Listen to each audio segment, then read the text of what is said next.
Next up, we got SpongeBob conspiracy theory number 3, the Miss Puff theory.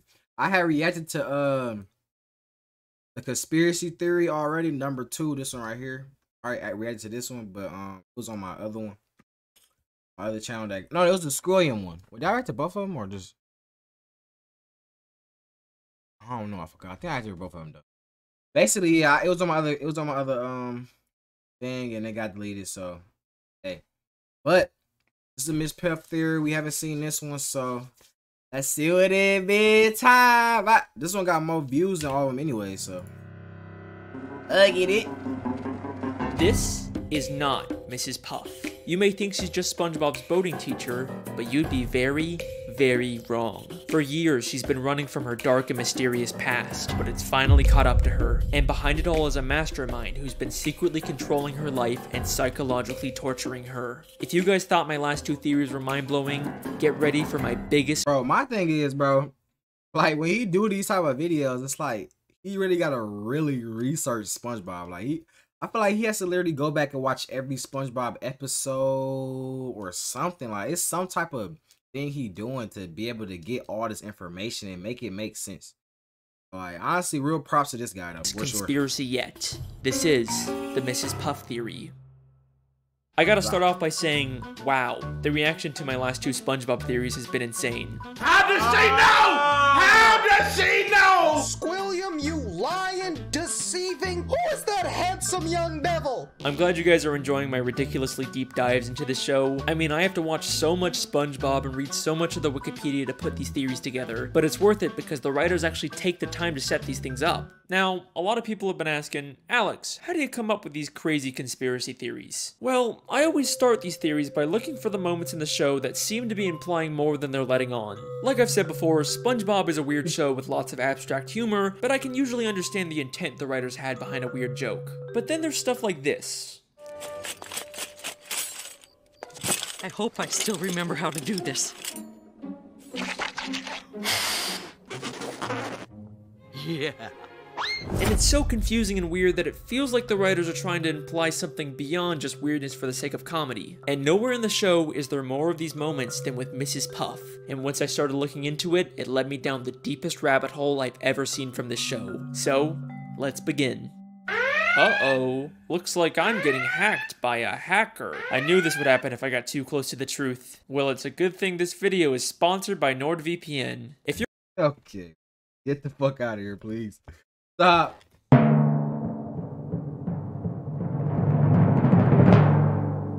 Mrs. Puff is a boating school teacher in Bikini Bottom. She's passed all of her students except for one, SpongeBob SquarePants. He's taken her driver's test hundreds of times and he always ends up failing it and causing destruction and chaos that usually ends up with Mrs. Puff going to jail, despite it not really being her fault. We also know that Wait, did SpongeBob ever get his license?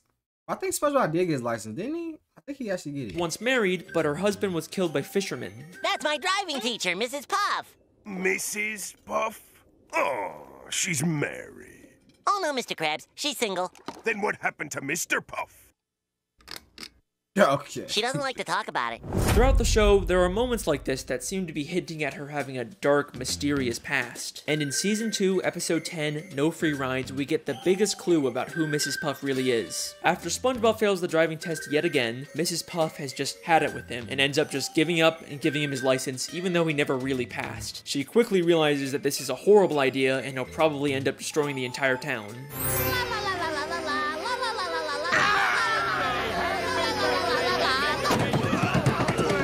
So much destruction. This reporter asks, why? Local consensus places the blame on this negligent, selfish driving instructor who... Remember this clip, because it's going to be very important later on. And then she says this insanely revealing line. What have I done? Everyone will know that I let him slide through school. I'll have to move to a new city, start a new boating school with a new name. No, not again. No, not again. Come on, it's like they're just begging someone to make a theory about this. So we now know Mrs. Puff was originally from a different town, she used to own a different boating school, and Mrs. Puff isn't even her real name. There's something in her past that she ran away from. Now, there's been some debate over whether she's actually referring to a new name for herself or for her boating school, but I do think she's talking about her own name, because if she's trying to run away from something in her past, she wouldn't start a new boating school with her real name in the title. Now, when she says again, I don't think she's just referring to starting a new life. Everyone will know that I let him slide through school. Not again. I think at her previous boating school, she had a terrible student just like SpongeBob who she prematurely gave a license to, and it led to something so terrible happening that she had to run away and start a whole new life. In Season 3, Episode 5, Doing Time, we get a flashback to when she first opened up the school. Where did I go wrong?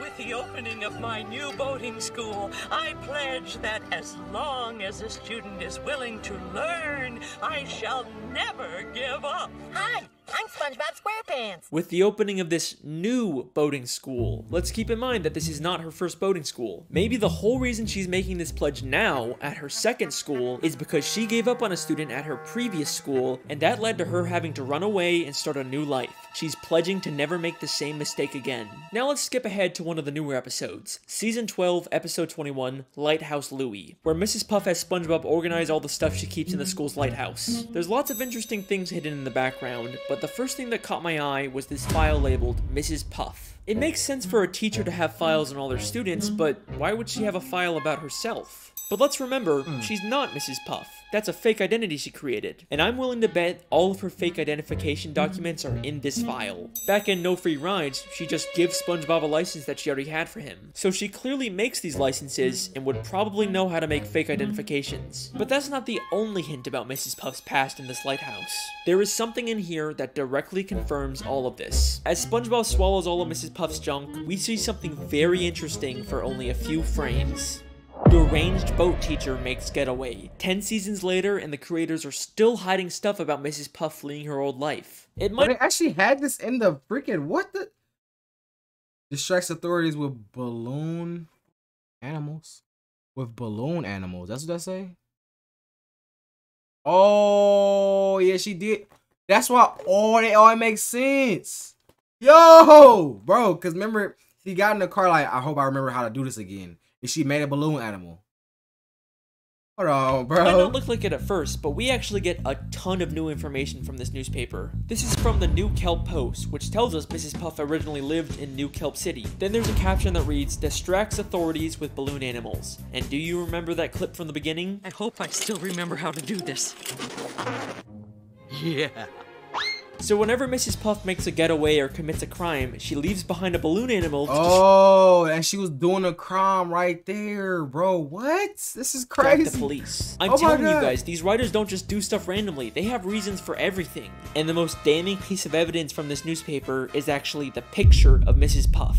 Kind of a strange photo, right? We have seen this exact same photo of her before. In the episode No Free Rides, when she imagines what would happen if SpongeBob got his license. Local consensus places the blame on this negligent, selfish driving instructor. This means that this isn't just her imagination of what might happen. This is happened. also her remembering what happened when she lived in New Kelp City and prematurely gave one of her students a license. And I'm willing to bet that the fish reporting the news is the exact same one who reported about her in New Kelp City. Let me explain. We know from the episode Whatever Happened to SpongeBob that reporters from the Bikini Bottom News can also work for the New Kelp City News. But the real reason I think this is because of his hair. In the entire show, we have never seen this fish reporter with hair before. Why would the creators go out of their way to add that detail? Because Mrs. Puff isn't imagining him as he looks now. She's remembering him from years ago when he used to have hair, when he reported about her in New Kelp City. Mrs. Puff has been running from her past ever since, and is now forced to relive her experience with an unteachable student through SpongeBob. But bro, I don't look at Miss Puff the same. I don't look at her the same. I can't look at her the same. It's like, bro, now you're somebody I've never seen before. I don't know you at all. reliving this trauma has pushed her to the point of complete insanity. And trust me when I say that you have no idea how delusional she actually is. This sparkling water is delicious. Aha. Can I get an aha? Aha! Do not pay full price on your next iPhone. Capital One Shopping compares prices with other No Apple free promo. No free promo.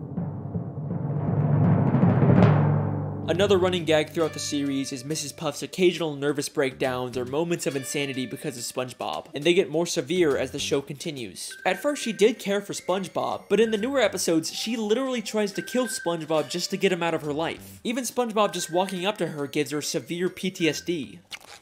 Hi, Mrs. Puff. Ah!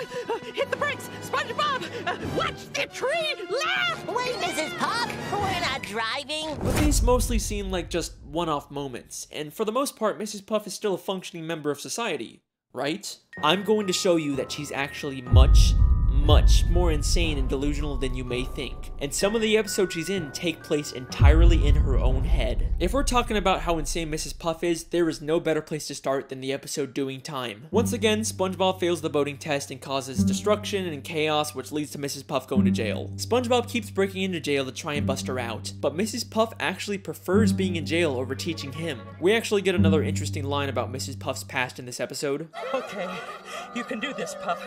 You can get through this without losing your sanity.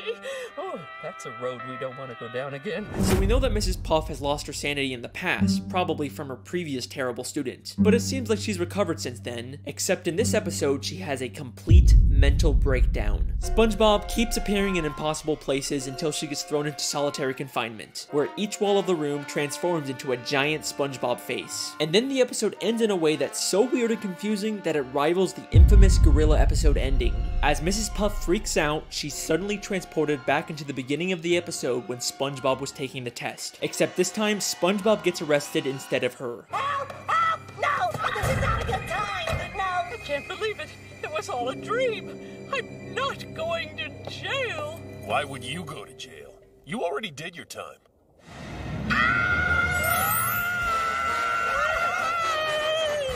What? Oh, forget it.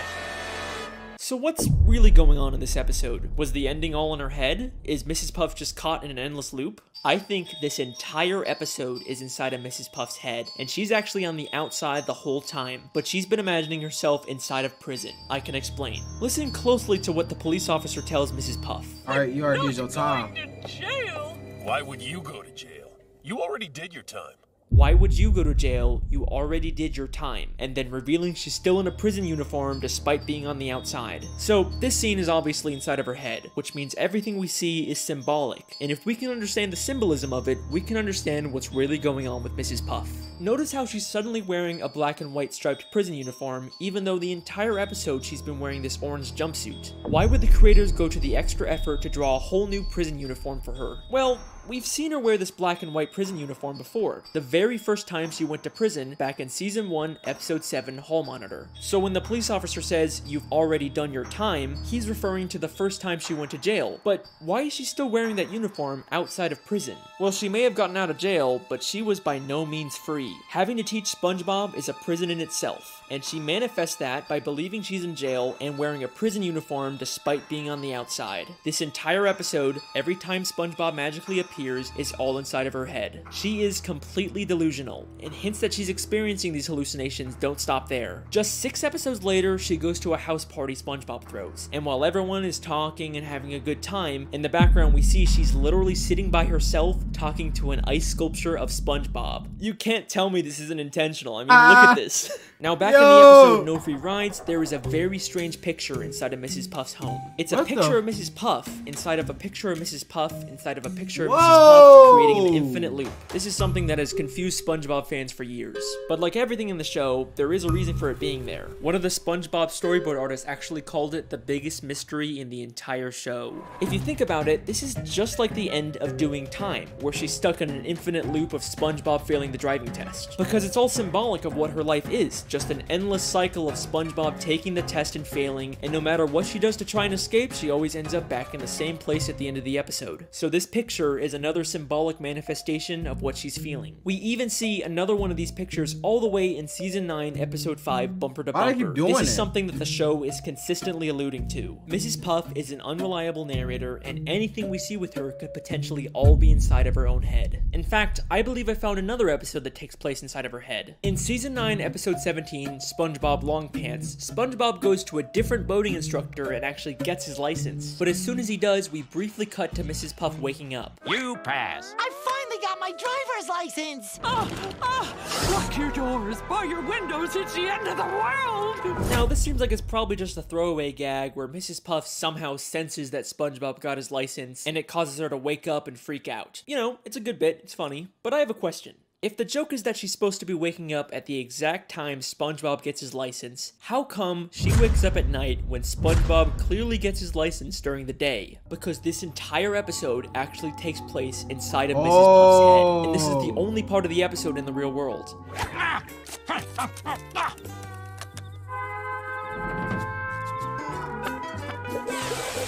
I don't know what that was all about, but I'm glad it's over. But let me pause for a second. I'm sure some of you are already wondering if this contradicts my previous SpongeBob video, The Television Theory. If you haven't watched that one, the gist of it is that the entire show is a documentary television show, and everything we see is actually being secretly filmed by scuba divers, and there's a ton of evidence to support it. I'm very proud of that video, you should definitely check it out. But if everything's supposed to be from a camera, then how are we seeing things from inside Mrs. Puff's head? In fact, how do we see dreams and flashbacks and thought bubbles? Well, I think the simple answer is that even though we view the show through an objective camera lens, the world itself still follows the rules of a cartoon. You can never tell another living soul. Wait, hold on! What's that? My pen is out of ink. Plankton! You'll never get me formula, not even in a flashback. In the world of SpongeBob, you can imagine something and other people can still see, record, or interact with it, because that's just how cartoons work. Back to the theory, we know that her insanity has caused her to live a life of delusion, but if you remember back to the Lighthouse episode, she's also become an extreme hoarder, and looking at her collection of junk is like a look directly into her mind, so there's gotta be something we can learn about her from it. There's a picture of her boyfriend, Mr. Krabs, the hall monitor belt she gives her students, the mean drawings her students make her, SpongeBob's diary, a boating safety helmet. Wait, SpongeBob's diary? Why does she have SpongeBob's diary? The last time we saw that, it was safely put away in SpongeBob's library. What's it doing in her lighthouse? And why does she have Squidward's painting? And a table from the Krusty Krab? And SpongeBob's bike? And Squidward's teddy bear? And the hair curlers Mr. Krabs had? And that statue of Squidward? And that diamond ring? And that crown? And that bucket of radioactive waste? And that jellyfish sign? Oh my god. Mrs. Puff is a kleptomaniac. Mrs. Puff has been stealing from everyone in Bikini Bottom. I can even prove that her pet snail from season 3 episode 19 was stolen. My snail is up a tree. I've had her since I was a little girl. No! You've had that snail since you've been a little girl, huh? Then how come that is the exact same snail Squidward had 4 episodes ago in the Great Snail Race? I wouldn't let Snelly here play with that mongrel mutt. She's up. Bro, it even got the ribbon on top, bro. What, bro? I mean, not the ribbon, the bow. Oh my god. Miss Puff needs to be stopped. He even has her paperwork. Mrs. Puff clearly stole the snail from Squidward. But why the hell would Mrs. Puff steal all this other junk? What possible use could she have for any of it? We could find the answer to that question by looking at this green hat and this purple jacket. These were gifts Mr. Krabs bought her on their first date, but she ended up feeling uncomfortable receiving them and gave them back to him. I'm afraid I just don't feel comfortable accepting all these gifts. Except apparently she's not too uncomfortable to steal them back afterwards. So clearly Mrs. Puff isn't stealing this stuff because she wants to use it. She just steals for the thrill of it. Maybe stealing things is her way of coping with the insanity of her everyday life. And remember, this isn't the first time she's gone insane. You can get through this without losing your sanity. Oh, that's a road we don't want to go down again. In fact, I have reason to believe that she started stealing things way back whenever she first went insane. I hope I still remember how to do this. I don't think she's just talking about remembering how to make balloon animals. She's probably also referring to remembering how to steal a boat. And if that's not enough for you, in a SpongeBob comic book, she actually admits that she used to rob banks, and she wears the exact same ski mask. Mrs. Puff lives a completely delusional— Oh, whoa. Miss Puff used to steal. I mean, she used to rob banks? Are you serious? And if that's not enough Hold for on, you, what? in a SpongeBob comic book, Are you she kidding actually me? admits that— It's back to robbing banks. What am I watching? Oh my god, SpongeBob. What, like, the writers need— I don't know, bro. Rob banks, and she wears the exact same ski mask. Mrs. Puff lives a completely delusional— It's literally blowing my mind right now. Like I said, bro, I cannot look at her the same. She steals stuff. She delusional. She's just a crazy ass boat instructor, and we really want to know, what is her real name? We don't even know if that's her real name or not. And miserable life, all because she has to teach SpongeBob how to drive. It's led her to steal from the people she cares about and completely disassociate from reality. But That begs a very important question. If SpongeBob is causing her life to be so miserable, then why does she even keep teaching him? After all the destruction and pain he's caused, she'd totally be justified to expel him, right? I mean, she will literally try and kill him so she doesn't have to teach him, but for some reason she can't just expel him. It's almost like there's someone forcing her to teach SpongeBob.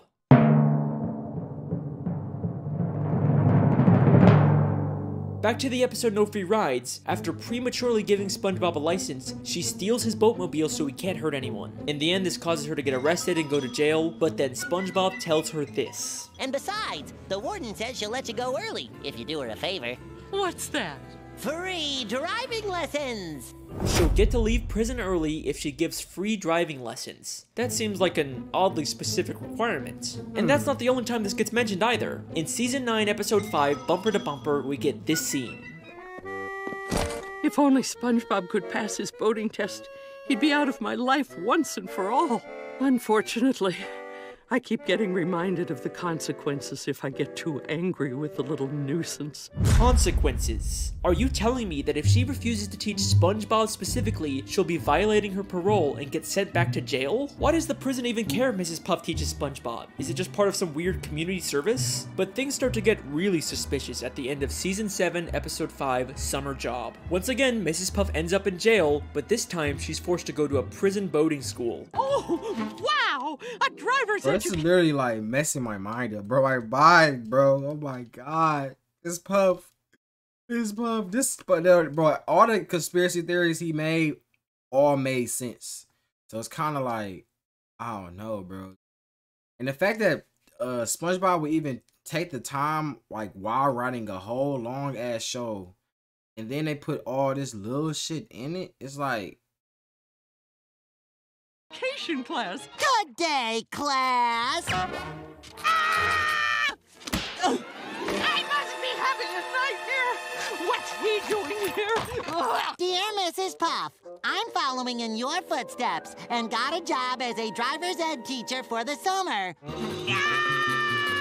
Who in their right mind would hire SpongeBob to do this after he's literally destroyed the city countless times while driving? Is this just another one of Mrs. Puff's delusions? Or is the prison intentionally forcing her to be around SpongeBob just to torture her? I mean, look at the way the guard forces her to sit there and listen to him. Get me out of here!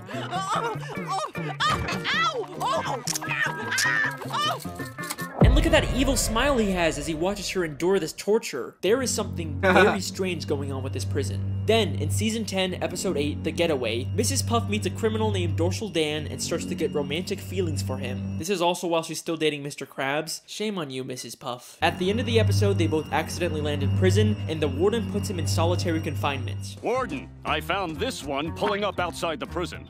Dorsal Dan, a notorious getaway driver. Toss him in the clink. how you know his name already? How's he know him? I'll wait for you, my little tender boy.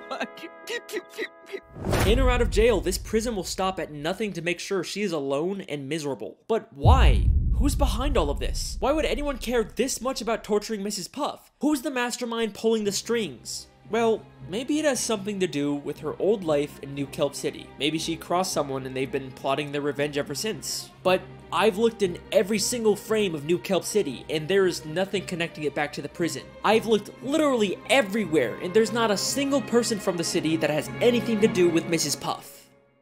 Except, well, I mean, maybe except for the literal warden of the prison she's being kept in!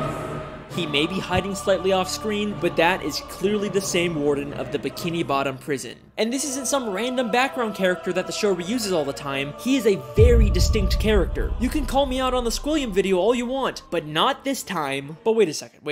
If the warden was originally from New Kelp City, then he'd probably know about Mrs. Puff's dark past and her true identity. So why hasn't he exposed her? He's just kept quiet about the fact that one of his inmates is living a completely false identity. She'd probably even get more prison time when they find out who she really is, so why hasn't he said anything? This is where things get very interesting. So, We know Mrs. Puff prematurely gave a student at her original boating school a license, and that led to them causing chaos and destruction. Maybe this student accidentally did something terrible to the warden, and he's blamed Mrs. Puff ever since. Whatever happened was so terrible that it caused him to move to Bikini Bottom and get a job as the warden of the town's prison. And to his surprise, he finds out that one of his inmates is actually the person he blames for that terrible thing happening. This works out perfectly for him. He can finally get his revenge on Mrs. Puff by making her life miserable. All he has to do is reveal her dark secret, and she'll be stuck in jail for much longer. Except for one small issue with his plan.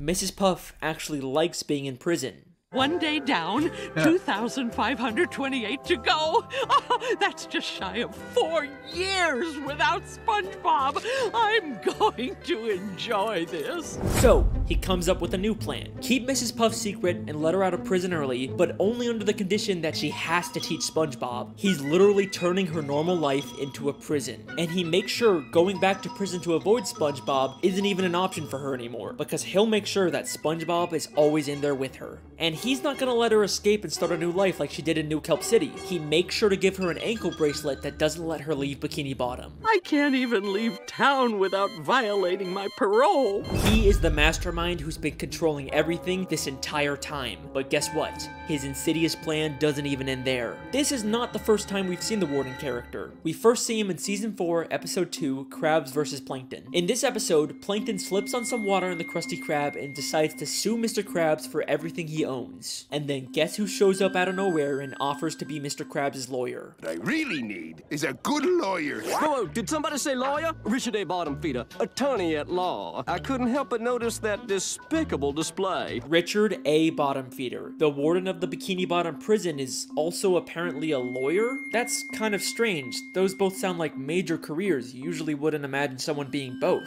Then he says he'll be Mr. Krabs' lawyer completely free of charge. So, how much is this gonna cost me? Actually, I won't charge a dime unless we win. Well, that's awfully generous of you, Richard. He seems very confident that he can win the case, but right before he goes to court, he slips on some water and says SpongeBob will have to be Mr. Krabs' lawyer now. Oh, this is gonna be a slam dunk. Oh, no! Mr. Krabs' lawyer, speak to me! Wrapped with pain, can't move. Looks like you're gonna have to handle this one, son. He tells SpongeBob that he has to represent Mr. Krabs, even though he himself called SpongeBob a liability. Actually, SpongeBob, we won't be needing any testimony from you. Why, you'd be more of a liability than an asset. But it's okay, because apparently all SpongeBob needs to win is inside of Richard's briefcase. Everything you need to win is in this here case. Really? Everything? Except when SpongeBob gets to court, he realizes that Richard never gave him the combination to the case. It's, all in here. Really? Yep, right in here. Is there a problem? Your lawyer didn't give me the combination. Either Richard A. Bottomfeeder is the worst lawyer in history, or this is all part of his elaborate plan to ruin Mrs. Puff's life. Here's what I think happened. First, he finds out that Mr. Krabs is being sued, and he wants to ensure that Mr. Krabs loses the case because he wants to destroy any chance Mrs. Puff has at finding love. Forgot. I'm like, why are they trying to... Why does he care about Mr. Krabs and what they got going on? But I forgot, Mr. Krabs and her went out. I never even seen this, though. I never seen them go out.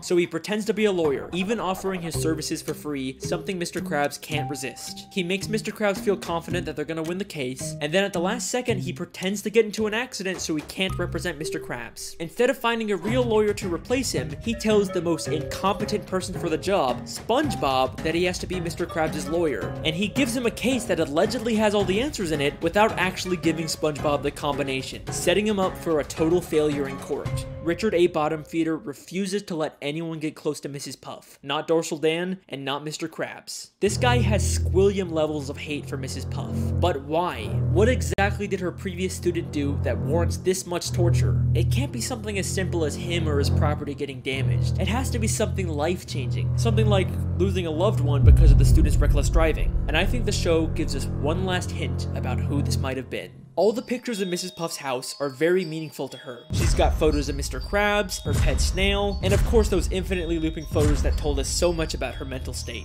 But there is one more photo in this house that might be the key to this entire conspiracy. In season 12, episode 14, Plankton's Old Chum, we see a photo of someone we've never seen before on Mrs. Puff's wall. There's some surprising similarities between this character and Richard. The green color. Wait a minute. Oh, they might have went out back in the day. And now since they broke up, now he trying to get revenge on her. That might be what it is. I don't know though. They do kind of the same, kind of not though.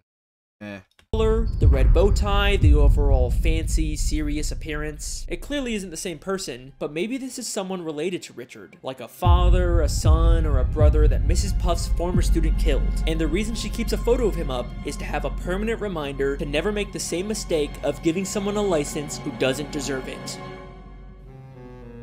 Mrs. Puff is a boating school teacher who once made a terrible mistake that led to the loss of her business, identity, sanity, and any— I wonder if the actual writers of this show, actual writers of this show has seen one of these videos and like they actually said, yeah, this is what happened. What if this whole time he made all this, he did all this and it wasn't even true? But it makes so much sense though. So it's like, is it true? Did they actually do all this for this reason?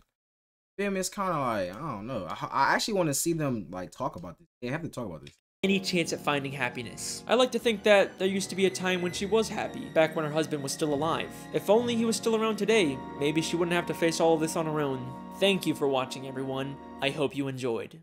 Is what I would say if I was done, except her husband is still alive. Woo! Let's do this. In the SpongeBob movie, SpongeBob and Patrick travel to a gift shop named Shell City that's full of dead fish turned into knickknacks and ornaments. Except they end up setting off the smoke detector, which activates the sprinkler system and brings all the dead fish back to life, including a very familiar-looking pufferfish hanging from the ceiling. Mr. Puff is alive. Well, wait a second. If he's alive and he escaped, then why hasn't he gone back to Mrs. Puff? Why is she still alone? Because remember, she ran away from their home in New Kelp City. Oh, so he don't know who she is. So sadly, Mr. Puff has no way of finding her. The tragedy of Mrs. Puff's story is that her happiness is just a city away, but she can never even leave town because that would violate her parole. Richard A. Bottomfeeder probably even knows her husband is alive and is making sure they're never reunited. As the name says, Richard really is a bottom feeder.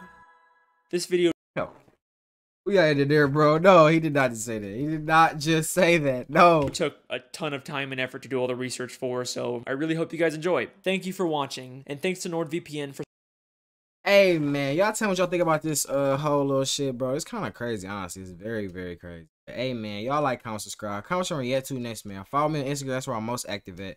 We on the grind to 1K, man. I'm out.